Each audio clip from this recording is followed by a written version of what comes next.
What's life in Jammu and Kashmir like today after the abrogation of Article 370, sir? When I saw Srinagar, it was like a ghost town. But today it's very lively and vibrant, and people are loving it. They have a Starbucks there now. Yeah, they have Starbucks out there. They have multiplexes. They have malls which are happening, and the capability of the nation doesn't change with who controls the army. The army has always had a free hand to move, but within the constraints of what the national policy is. That policy today may be more aggressive. I don't think youth requires to be straight-jacketed and walk in a certain manner, talk in a certain manner. No, that's not going to lead to any outcome. So when I did the Ironman, I had trained for about a year and a half. And I swore I'll never do it again. We would like to explore more on the tech and the AI that's being used by the Indian Army.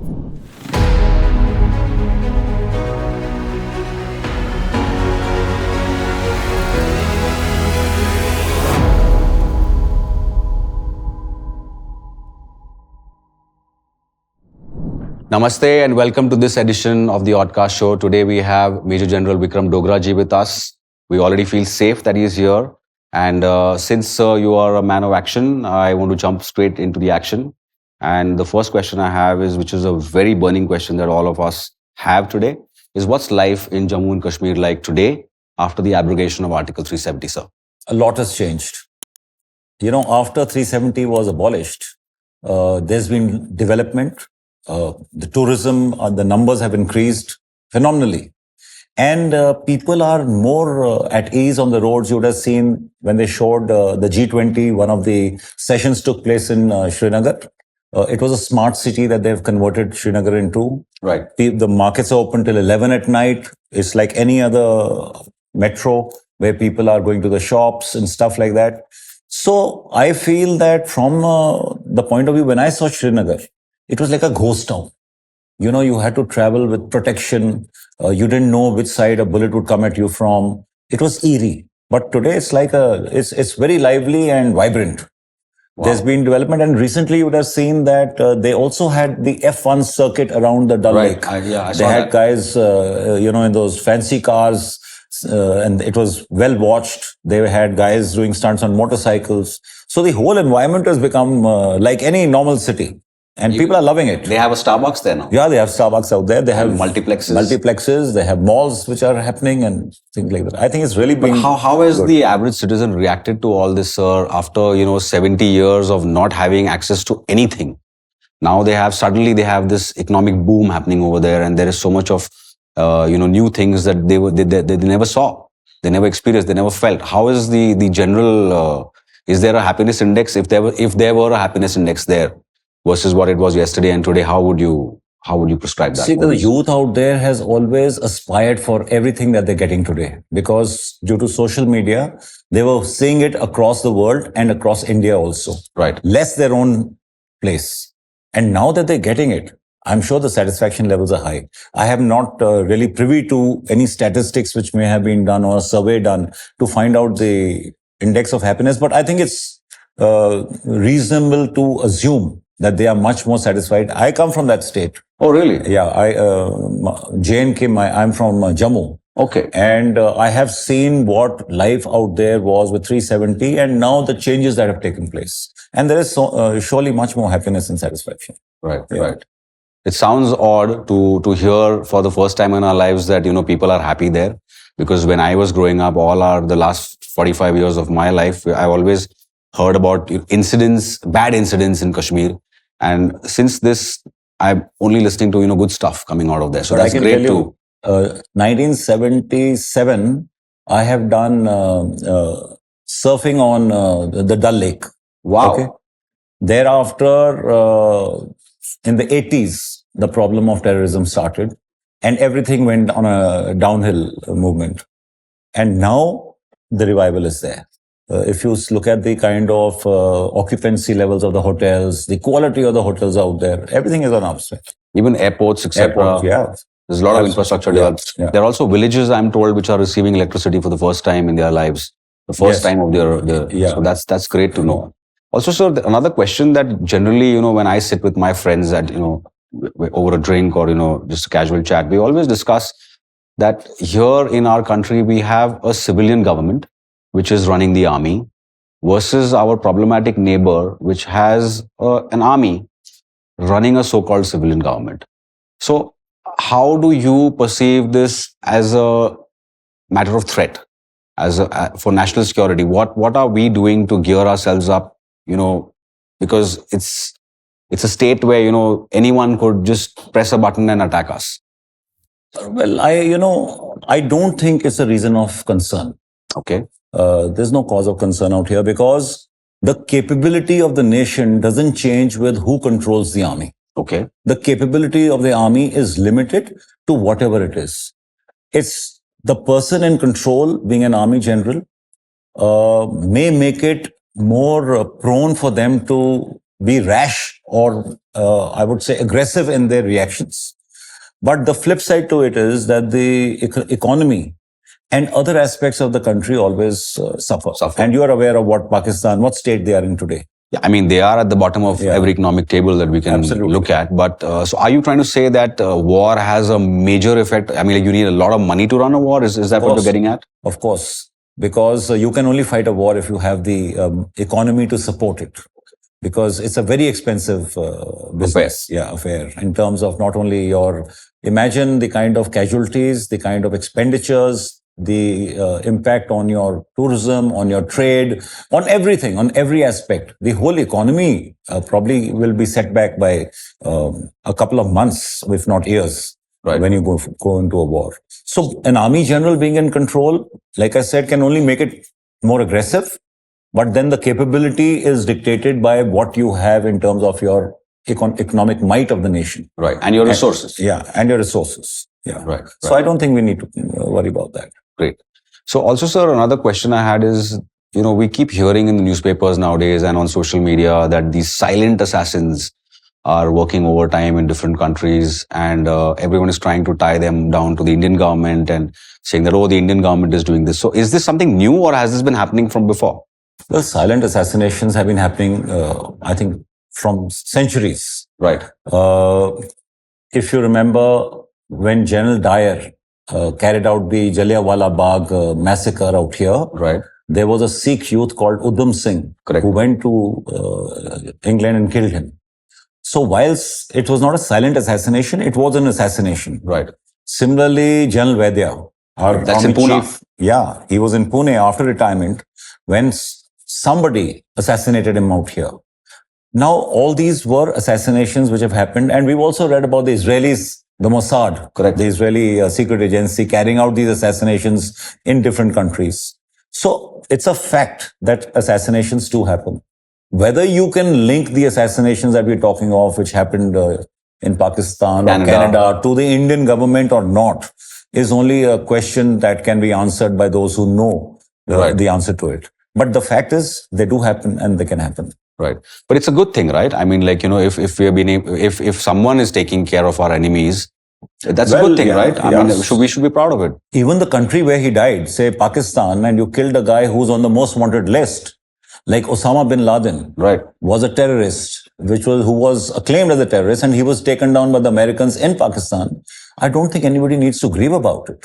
Right. Similarly, if there is a terrorist who's been taken down, who's on the most wanted list, maybe in Pakistan, and taken down by whoever, I don't think Pakistan needs to grieve about them. Okay. There must be more to it than, you can make out. Right. Because who would grieve the death of a person who's on the most wanted list and who's been hitting targets in your country? Absolutely. Exactly. I mean, it makes no sense to me. Yeah. Right. And so, speaking about political will or politically motivating things, what's the political will now with this government in terms of the army, giving the army a freer hand, if I may say, in terms of dealing with the enemy? I will not call it a freer hand. The freer hand phrase, I would say, came much earlier. Okay. But the will to react to things which may have done damage in our country is probably more now. Giving the recent examples of the surgical strikes which took place, or the Balakot strikes which took place. Well, they were all reaction to something that had happened within our country where we lost a number of our men. And these things did not happen earlier. So that is the kind of political will which is there. The army has always had a free hand to move, but within the constraints of what the national policy is. Right. That policy today may be more aggressive. Right. And that aggressiveness or confidence would also come from the kind of economic power that you are. Right. And the kind of stability that the government has. Right. So it's a combination of many things. So there's so many factors. Yeah, it's absolutely. Economic power, etc., and people. The stability of the government. Right. If you're saying a coalition government and the other part of your coalition is not wanting what you want, then there is a dichotomy in the decision making. Absolutely. Yeah. So if you have a strong government, then strong action that is happening now. Right. So one question that I always have is, around 10 years ago when we had 26/11 in our country and this massacre of innocent civilians and the iconic Taj Hotel was literally reduced to, a crumble. And after that, for months and months, the government debated but did not retaliate. Why didn't we retaliate then, sir? Everyone found it so odd that, we're a bigger country. We've got more resources. We have access to so much more stuff, so much more tech. Why didn't we retaliate, sir? It's $1 million question. If I was to give you an emotional answer, we should have retaliated. But if I was to look more into it, then I would say that you need to actually first figure out whether you have the capability to react and react effectively without taking any other retaliation back from the person you're retaliating upon. You go and hit Pakistan, in retaliation to your hit, you will also be hit. So you have to be prepared for that. And we have more to lose. Yeah. So you have to be prepared for that. Second is the capability. Do you have the capability or not? I'm not saying we didn't have the capability, nor am I saying that we will not be able to take the retaliation, but I'm just telling you that these factors needs to be analyzed. And third is the political will to do it. Right. Like we spoke of in the last question, that if you have a stable government and you have the will to do it, then it can be done. So what was the reason for our not doing it? I cannot comment on. But I'm sure that if these three ticks were there, then we should have. And emotionally, if you ask me, I feel we should have. The air chief had told the government that I'm ready to go and carry out strikes within Pakistan. But the government did not give any decision. Right. Whether now this is true or whether it's just something which has come out, we don't know, but it's there in public domain. But what came out so later on after months was that the government deliberated and held various meetings and committees, etc., were set up to try and find a way to retaliate. And at the end, the consensus was, or the message that came out through the media was that the government thought it best that it would be cheaper or economically more viable for us to not retaliate than to retaliate. So I kind of trying to get a sense of what you mentioned about, economic prowess as well as political stability as well as political will, and of course the tech. So the tech was there. Yeah, but finally you have to also look at cost benefit analysis. Right. That you go and strike. What are you going to get out of it? And whom do you strike? Because when you say go and strike an enemy camp, there is no such thing as an enemy camp. Right. Camps are shifting. So if you find in the middle of a jungle 100 men training, tomorrow they might not be there. Or you go and bomb the jungle. So you really don't know what to strike. And if after that strike, you're going to be hit and you're going to take damage. So these are the questions which come into the mind of people who have to take decisions, because it's not an easy decision. Right. And then the problem of Pakistan talking of the nuclear bogey, that, you hit us and we will use a nuclear strike. That has always been there in the mind of people. So I think now we have called that bluff out. Yeah, now we have. I'm just talking about that time. Right. 26/11, why they didn't go, I'm sure there was these a things came into their mind. Right. As to why it didn't happen. Right. And finally, of course, maybe the will was not there for whatever reason. But, if you look at it in a reasonable manner, there's always a fear of anything can happen. Absolutely. But everything has to be analyzed, and then you come to a logical conclusion that would it happen? What are the chances of it happening? And what would be the fallout if it happens? Right. So when you analyze it like that, you may come to the conclusion that no, it's unlikely to happen. Okay. And therefore, you can be a little more bold in taking your decisions. And that's why you find surgical strikes happened, the air strikes happened, and nothing came out after that.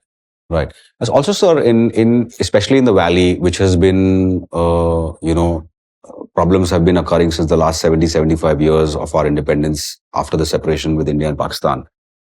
where they claim that Kashmir is a part of Pakistan, and we say no, that Kashmir is a part of India. It's always been a part of India, and it always will be. There are always media houses and NGOs like Amnesty International, the Guardian newspaper, WAPO, Washington Post, the New York Times, that keep writing about human rights violations in the valley. And there was this one incident that got severely highlighted where there was a Major Gogoi, I remember. He tied the terrorist or the stone pelter to the front of his jeep and drove through the crowd to escape and to salvage the situation. What's your personal view on that?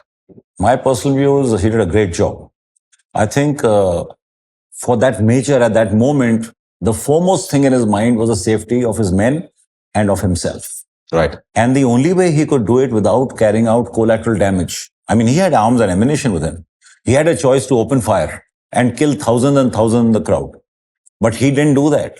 He used this technique of tying this, leader of the locals out there on his on the bonnet of his vehicle, which ensured that they all got away without any collateral damage. So I think it was a great move. Now, when you talk of human rights, I fail to understand what right was violated. Okay. I think it was a need of the hour. And even if there was some human right violated, it was worth it. So in my opinion, he did a good job. No, he was commended by the chief. The newspapers ran him down. Yeah, social media ran him down. Which is so strange. It's so odd. Also, sir, another question I had was that, there was a movie called Kashmir Files that came out some time back. Until then, there was none of us really knew what exactly happened over there and the extent and the scale of what happened with the Kashmiri Pandits. There was a mass exodus of them. My question here is that while the army was stationed there, couldn't the army have prevented this? Why couldn't the army have come in and, stopped this? So the army was there, and the army was there to fight the terrorists. But the number of locations where you actually require the army to prevent this are so many that it was humanly impossible for anybody to locate, army contingents or army pieces of, small bodies of men in every location, because you're looking at every village, every part of the village needs to be dominated so that this kind of a strike doesn't take place by terrorists. Right. So I don't think it was humanly possible to do it. Right. So when the terrorists would hit the Kashmiri Pandits and they would target them, single them out, target them and kill them, the only way they could find to save themselves was to move out of the valley, which is not good. But I don't think at that time there was any other solution. Also, the government out there was not really acting in favor of the army or preventing this kind of exodus happening. You mean the local government? The local government. Right. Yeah, the local government. And the law and order is a local... it's a state subject. Yeah, state subject. Absolutely. So that issue was there. So, sir, where does the Indian Armed Forces rank on the world ranking in terms of what basis do we choose how we rank? So there are different, you'll find charts made by different people giving the ranking of the armies of the defense services. Yes. And India has the 4th largest army in the world. But that necessarily does not mean that we are the 4th strongest army. We could be number 1, we could be number 10. And I would say that because your fighting capability doesn't come only from the equipment that you have or the numbers you have. Right. It's also to do with your will to fight, your training, your morale, and so many other situations, your economic power. Therefore, it's very difficult for anybody to judge as to where we are and, where we should be. I give the example normally of Russia versus Ukraine war, which has happened. And, when it started, people said within a week, Ukraine will be gone. But see it now, it's been over a year and they're still at it. And a small country taking on a super power. Russia is, as per the list, meant to be the 2nd largest army in the world. And Ukraine is nowhere there. But yet they're holding on for so long, causing a lot of casualties on them. Right. So since you've spoken about ranking in a very subjective manner, how prepared are we for a fend off with a country like China in the future, if any? It's a job to be prepared. Now, the job of the armed forces is to protect the country from external aggression and internal disturbances, both. And if they're not prepared, then they're not doing the job. So I can only say that we are very prepared. We are prepared to take on any kind of problem with any of our neighbors. And China is a major concern today, as you're all aware. And for the past couple of years, you've been seeing there have been problems on the border with China. But these are normal. They're normal skirmishes which happen with any country which is being belligerent or not following the norms that have already been decided upon. And that's why it's been happening. But I think we are well prepared to take them on. So if it does break out sometime in the near future, how do you see it happening? Do you see it as a sort of land war? Because from what I understand on what you said is that the land is very narrow over there. So how is the scenario supposed to break out? So, 1962, we had a war with China. Yes. And that was primarily a land war. Right. The Chinese came right into the country, deep into the country. Yeah. Since then, the Indian Army learnt its lessons. Yes. And it has fortified those areas through where the Chinese had come. And earlier, where there was one brigade of troops, there are 3 brigades out there now. Oh, wow. So that area, which is the ingress route which the Chinese can take, is choked with troops. So in my opinion, if there is a war with China, the decision of the outcome would not be on land. The decision would be in the air or at sea. Because that's where there is an unlimited scope of operations to happen. There's no restriction of space. Here, there is a restriction of space, and you need space to maneuver. You need space to employ your troops. Okay. Yeah. Okay. Since you said that one of the main factors which is a very subjective factor again in determining the ranking, which is exploited beyond recognition nowadays, is willpower. Have you ever had any instances in the army which really tested your willpower, mentality / self-esteem, and how did you come out of it? Willpower is tested every day, not only in the army, everywhere else. If you have to do anything difficult, if you don't have the will to do it, you'll never be able to do it. For example, even if you run 10 kilometers, it's always mind over matter. If your mind says yes, then you will start running. You may not even be trained. You may run 5 kilometers and stop, but you will walk the rest, or you will run the moment you recoup and finish the 10. Right. But if my mind from the beginning says, no, I can't do it, I won't even start. So willpower is essential everywhere and in every walk. So in the army, it happens in every scenario. The willpower has to be there, and we are trained for that. So one of the important factors that a commander has to keep in mind in training his troops is to keep the morale high. That morale will lead to the will to fight. How exactly to keep the morale high? Now, morale is a mix of many things.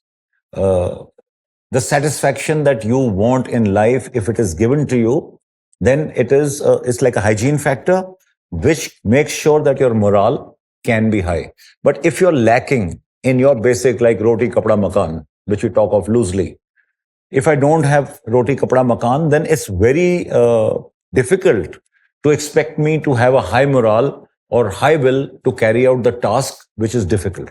Right. Okay. So my basic requirements have to be met. My conditions have to be suitable. I must be trained. I must be cared for. And I must feel that if something should happen to me, I'll be taken care of, or my family back home will be taken care of. So these are some of the factors which contribute to morale, but that does not still mean that you have high morale. Then morale is whipped up by by the cause that you're fighting for. And in the army, we use naam, namak, nishan. These 3 things. And naam is what? The name. You fight for your name, for your honor. Okay? And then is namak. That is literally translated like in a movie, you say, no, isne mera namak khaya hai. So it is your country which is giving you the food and everything. You're fighting for that namak. And then is the nishan, the flag of your unit, flag of your formation, of the army and of your country. So you whip up morale, or you motivate people by telling them that you're fighting for a cause, you're fighting for a purpose. And when there is a purpose in life, then you will find that the person will perform better. Okay. I don't know how much you interact with people my age, but if you have, then I'm pretty sure that you will find a certain gap in the discipline we have versus the discipline your generation had when you all were my age. So if you were to be held in a certain stage of power where you could impose a rule where it's mandatory for people my age to serve in the army or any branch of the armed forces for at least 2 years, would you implement it? No. Why not? The kind of discipline that you talk of is not the kind of discipline that is required to do well in life. What army gives you, there are two kinds of disciplines. One is institutional discipline. I must be on time. I must wear the correct clothes. I must behave in a certain manner. That happens in a school also. Yes. Okay. But what you require is self-discipline. Mm-hmm. And that self-discipline is to do with, if you want to achieve something in life, then you have to devote your time. And that time that you devote here will come from somewhere else. So you may have to cut down on socializing, social media, some other fun activity, and give it here. If you can do that, you are disciplined. You are doing it because you have self-discipline. So you are giving your time to that. And that is the kind of discipline which youth requires. I don't think youth requires to be straight-jacketed and walk in a certain manner, talk in a certain manner. No, that's not going to lead to any outcome. So therefore, I don't think it's a good idea to put youth through the army. If you want to put them there, put them into a school or into a college, or create an organization which instills this kind of discipline in them. But the army is serious business. The army is there to fight for the nation and not to waste its time, or not, I would not call it waste, but not to divert it to train the millions of youths that we have in our country. So in my opinion, I don't think that's a good idea.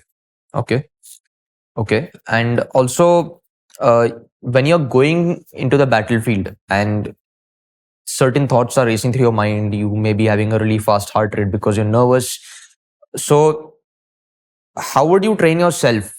Or would you rather have a quiet mind when you're going into the battlefield? Or would you have a really fast-paced mind with certain rageful thoughts that help you fight that battle? Say it's not in my control what kind of mind I have. But what kind of mind I want would be obviously a calm mind. But you can't have a calm mind because everybody's scared. There is always fear of the unknown. If you knew what is going to come out of your going into battle, then you will not be scared. But you can't find out. You may die. You may be injured.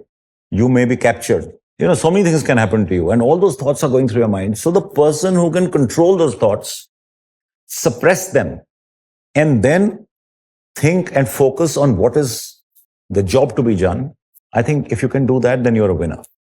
But surely there will be turmoil in your mind. I don't see anybody who can be calm when you're going into anything. Forget war.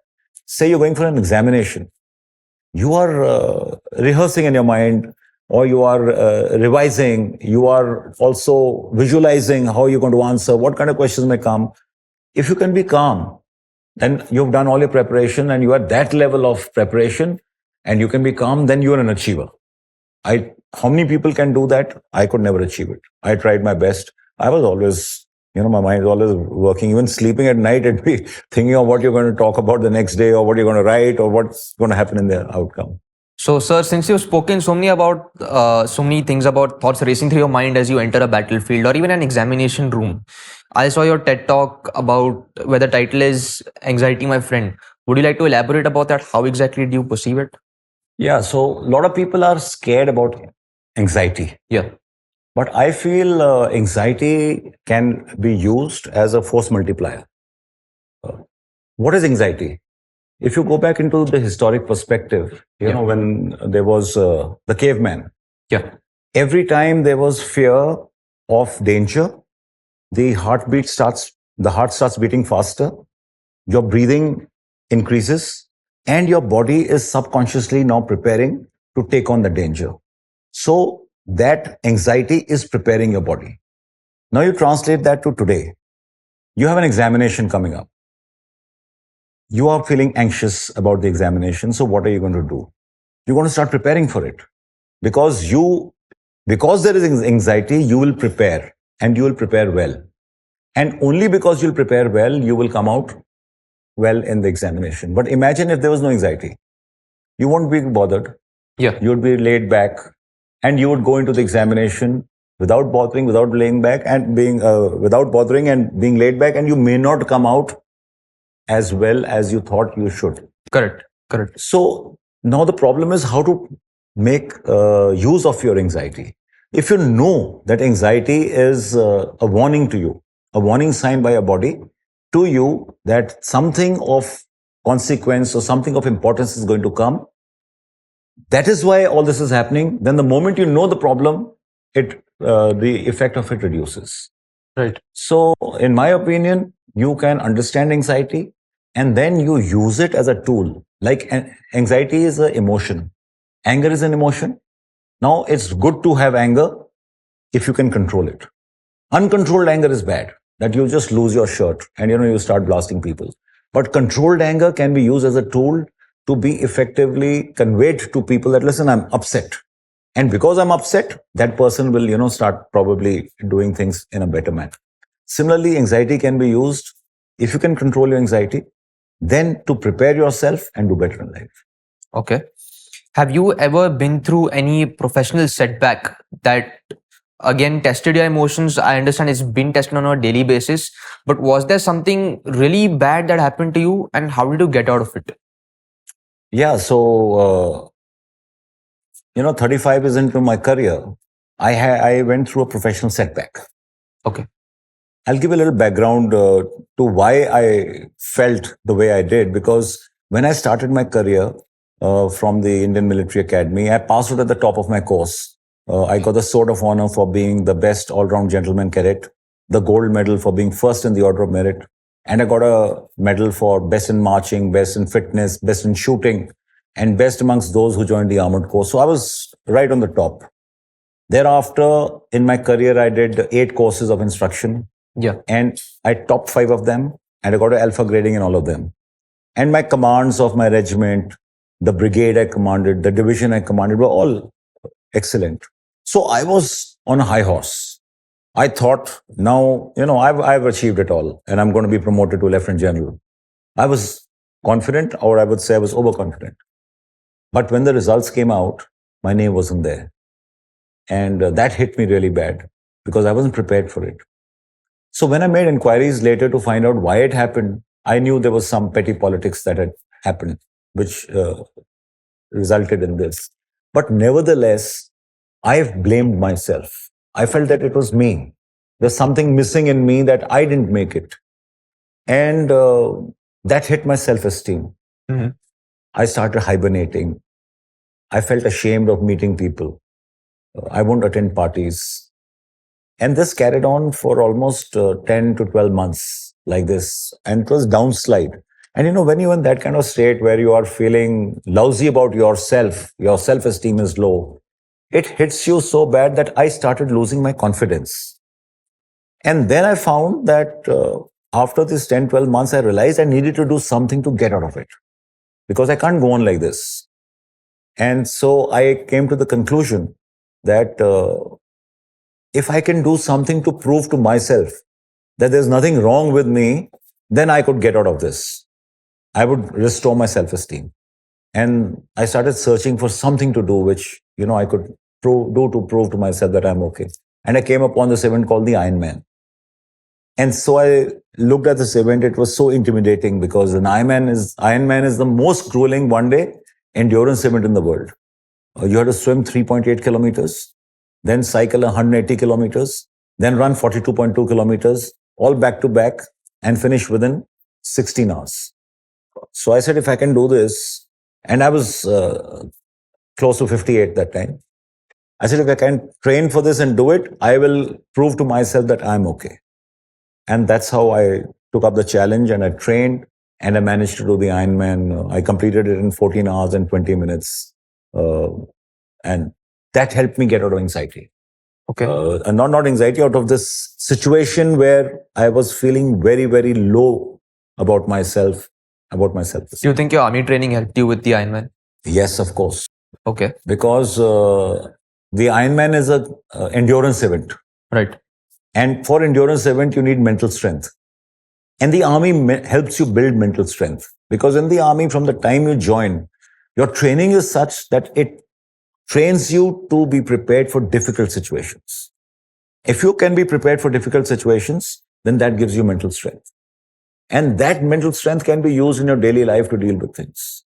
In our day-to-day life, say you have a difficult boss. If you have to work under him, you need mental strength. Yeah. If you have parents who are ailing, you need mental strength to deal with them. In a relationship which may not be working well, you need mental strength to go through that. So in every form of life you need, and that is what I feel that the army helps you develop. And that helped me to go through this endurance event, the Ironman. Is there any specific detail that you would like to talk about that the army does to take care of their soldiers' mental health? Yeah, so one is talking of building it, and one is talking of taking care of it.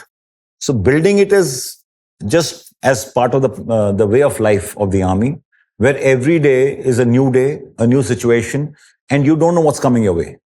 And that uncertainty over a period of time makes you stronger in your mind. Taking care of it is a different ballgame. Now, mental health can be affected by innumerable factors. You could be having a financial issue. You could be having a relationship issue. You could be having a health issue. There are so many things which happen in your life. Sure. The army has an institutionalized way of taking care of it. Whether it's adequate or not is a matter of conjecture. But they do have a system where if you have a problem, then you can approach this set of people who are nominated to counsel you or give you advice. And you approach them, they help you. In my opinion, most often it doesn't work because the kind of counseling required would be of a much more professional level, which may not be existing at the remote areas where the army is located. Right. And every time somebody has a problem of mental health, you can't just transport him to a metro and say, okay, now you here, get your mental health. It's not the most practical way. It can't be done because, mental health, you're aware that you don't want people to know that you have a mental health problem. Correct. The biggest issue you have is with anonymity, that you want to keep it anonymous. Yeah. And therefore, I don't think it's practical to move those people. And it's also impracticable to post specialists in every location where the army is. So there is a little bit of, difficulty in being able to make it happen the way it must be ideally done. Okay. Since you have mentioned that you're an Ironman, have you ever as a general envisioned having Ironman suits for the soldiers in the army? Like, what is the future of warfare? Are we heading towards a Terminator kind of scenario, or what's the future of warfare? So the Ironman suit part is just an individual kit, and it's already existing in the armies. Indian Army has also recently done trials, and an individual soldier can actually use that kit to take off and go and land on a rooftop or on a ship or anywhere else. That's insane. Yeah. So that is already existing. Mm-hmm. But when you talk of future of warfare, I think it's unlimited. If you looked at the Israel conflict going on, Israel versus Hamas, this now have an Iron Dome. Yeah. And attacks into Israel are warded off by this Iron Dome, where, when you must have read that the Iranians send in 300 drones, missiles, other unmanned vehicles to attack Israel, 99% of them were destroyed in the air. That couldn't have been even imagined of, say, 50 years ago. Right. So this is what is existing today. And the future is, like I said, unlimited, whether it's lasers or it's, space wars or AI, and any kind of robotics. Already robotics are being used, but what level they will be used to is as far as your imagination can go. Whatever you can imagine, I'm sure will be a reality in a few years. Sir, have you ever received any unique piece of advice from a fellow soldier, junior, or even a senior officer in the army? I'll tell you of an incident where this Jawan gave such good gyan. I still recall it very clearly. So there was this firing going on, and it was at the culmination of a course of instruction where they were teaching you about missiles and how to fire missiles. Okay. Now, missiles are very rare, are very expensive, and therefore every officer is given only one missile to fire at the end of a 3-month course. Yes. So this was a day when this firing was to take place. And every officer got that one missile. And if you went into the tank and you fired the missile and you hit the target, then you were considered to be that you passed and you get a badge to wear. That Okay. now you're a trained missile pilot. So this officer got into this tank and he fired, and the missile misfired. Okay. Now, misfire is that it didn't start, and it happens once in a million missiles. And the rules on it is that if you have a misfire in your missile, you don't get another missile. It's your bad luck. Okay. So this officer was obviously very distraught. Yes. That, 3 months of training, hard work, and here his missile misfired. And the commandant was watching this happening. He was very upset also. He felt bad for this officer and he gave him another missile. Okay. He says, okay, I'll make an exception. For you, I'll give another missile. And he put that missile in, went to fire it. It misfired again. Oh. Unheard of. Yeah. And therefore, he couldn't qualify on the course. But the Ustad came and told him something, which is what I'm going to tell you, which really touched me. And he told him, he says, Saab, don't be upset. You're lucky. Everybody has misfires in their lives. And it's the law of probability. You are lucky you had both your misfires during peacetime. Imagine if they had happened in war. You would be dead. So, just those words of his were so profound that we all face failure. But when you face it, you must see the outcome and look at the positive aspect of it. Look at the big picture of where it's leading to. Here, this man, he didn't qualify on the course, but that was such a small price to pay. Imagine if these misfires had happened when he was in real combat with the enemy and the enemy would have killed him. Correct. Okay? Correct. So that was the message he gave, and I thought it was a very good message which he passed on. So since you've always commanded armored divisions, just wanted to know what's the difference was in the tanks, especially since you joined the army 45 years ago versus today. What are the capabilities like today in terms of tech, in terms of range, in terms of maneuverability? I hear there are hover tanks also now. Where are we today? There's been a fantastic amount of improvement because of the technological changes. Like you see the cars of yesteryears and you see the cars of today. The sea change is also translated into all kind of technology and in tanks. Going back to First World War, when tanks came into existence, it was to beat the trench warfare. Because when infantry got into trenches, there was no movement happening because the moment you stuck your head out, you were shot. So somebody came up with this thing of having a tank, a metallic tank on wheels in which soldiers could sit and then they could go through protected. And that was the evolution of the tank. And thereafter, from then to now, there's always been a race between the tank construction, development, and the weapon to destroy it. Okay. And there's always been a seesaw. Right. So the tank would evolve and have better protection, and then a better weapon would come which would destroy that tank, and then the tank would evolve again, and so on. The tanks that you see today are like racing cars. Wow. They are automatic gears. So there's no clutching like you have in your auto cars. Right. The weapon systems are laser guided. There are missiles which fire out of tank guns. Your ranges have gone up to 5 kilometers. You can knock down targets up to 5 kilometers. There are the protection levels are so high that you are protected against every kind of attack, including nuclear attack and chemical attack. Really? Yeah, against mines. Yeah. So there's, for example, the nuclear protection came long back. Even our T-72 tanks, which are now on the way out from the Indian Army, there's something called a Roentgenometer. If there is a nuclear strike, then the radiation which is released and the EMP, that triggers off the Roentgenometer and the tank gets a signal. The engine switches off and the tank shuts down. You know that there's been a nuclear strike, so you can close the tank and there is an overpressure. Yeah, you survive and they move out of that area. So that kind of thing. So tank technology has really improved. And there are 3 basic factors in a tank: firepower, mobility, and armor protection. So the protection part I spoke of. You're protected against all kind of threat. And now recently, the new threat of drones is coming, where you would have seen during the Ukraine-Russian war, right, a lot of tanks were being knocked down by drones, by attack from the top. And so now they have come up with a system where they are looking at how to protect the top of the tank against drone attack. So, like I said, this race between the weapon and the tank has been going on.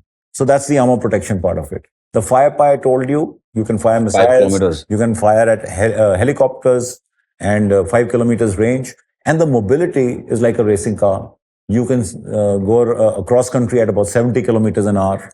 It's 70 kilometers an hour for a tank. Yeah, 60, 70 ton tank moving 70 kilometers an hour cross country. You can cross ditches which are about 8 feet. You can take inclines of 30, 35 degrees gradient and stuff like that.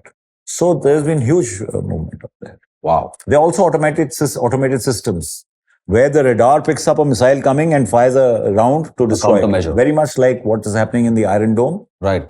The same thing is also there in a smaller level on tanks. Wow. And so also, I understand apart from India, you've also served overseas in Angola. So what was your stint there like? Can you talk about it? And what was odd there? So Angola was a country which had been at war since 1975 when the Portuguese gave it independence.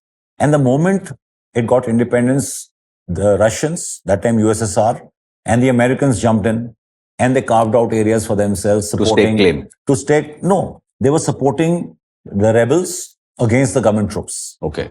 So one was supporting the rebels, and the whole stake was to do with the diamonds and the petroleum out there. The country is loaded with diamonds and huge reserves of petroleum and other natural minerals. And so it was economics which got them there. So when we went there, 20 years since independence had happened, and there had been constant fighting between the government troops and the rebels. Our job as observers, military observers, was to ensure that peace which had been brokered remains, and if there's a ceasefire violation, then to go and find out who did it. The unique thing about it was that Angola is the second richest country in in Africa. After South Africa, it's Angola. And they had a population of only 10 million people. Land mass is about 1/3 of India, just 10 million people, and there were 10 million unaccounted for mines in Angola. 10 million miles? Mines, land mines. So nobody knew where they were, and they were not marked. And that made any movement in that country very dangerous. So all the towns had been ringed by mines. So say, for example, a town like Pune, you couldn't get out of Pune on road. You had to fly out or fly in, because there were rings and rings of minefield so that you kept the rebels out. So the mines were a challenge. Then there were people from 35 nations which were part of the UN forces. And so we had Pakistani troops with us, we had Bangladeshi troops with us and officers. And our meeting with them was like, you're meeting a fellow brother, because they're the only two countries speaking the same language. Right. Everybody else was on a different grade of, we had same food, same language. And therefore the bonhomie between the Pakistanis and Indians was totally different and unique from any other country. That's so nice to hear for a change. Yeah, but it was only for a change, because the moment you were back at your countries, you're across the barrel looking at each other through the barrel, So I had a good interaction with the Pakistanis there. So that was another unique part. Third was that it was a country which had gone through a lot of economic hardship.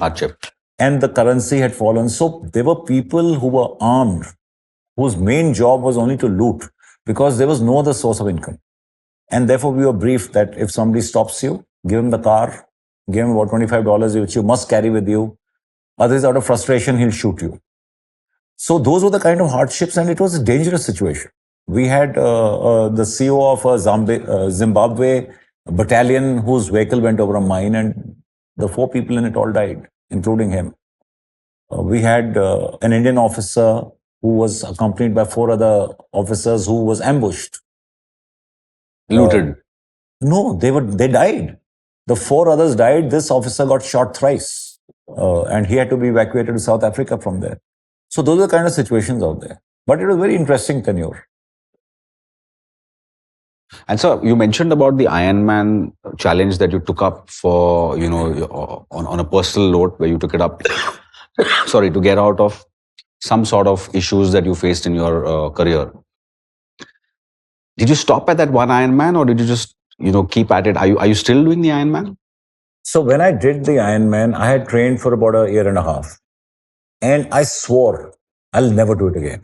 because it was so grueling. You can imagine I was working, spending 8 hours to 10 hours at work, then coming back and training for 2-3 hours, and for a year and a half. So my life went on hold.